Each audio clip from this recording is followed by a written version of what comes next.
Wala no. Wala nga, istuhan no. Wala nga, ang atong kinabuhi, Meksoon, inig kamatay na to, magbulag man eh. Tibuok na tong pagkatao, espiritu, kalag, ug lawas. Asa ni Amen. pagulong?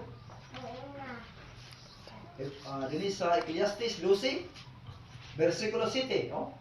Unya, mupauli sa abog ang atong lawas. Tutumitin yun, na doon. Ang espiritu, mupauli sa Dios, mao'y naghatag niini. Espiritu niyo, mupauli sa Dios. Ay mo pong kalag, dito rin yapon.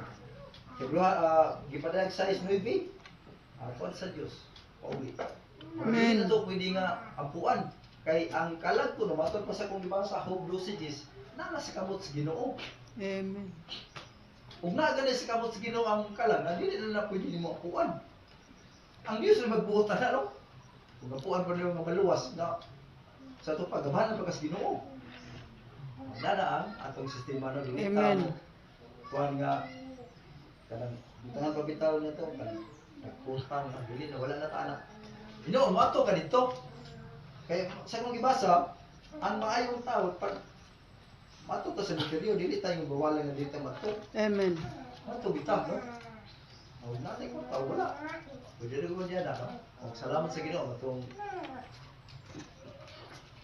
tapos ta. Itong abito na. Manindog tatanan. Ha? Sa presensya, bro? Sa presensya mo may kalipay ako. Sa presensya mo may kalinaw ako. Sa presensya mo may kaayuhan ko.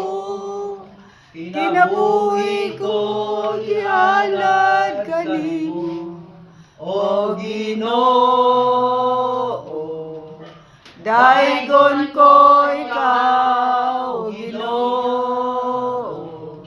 Simbahon ko ikaw, o galagaran, ning akong kinabuhi. sa presensya mo May kalipay ako. Sa presensya mo may kalinaw ako.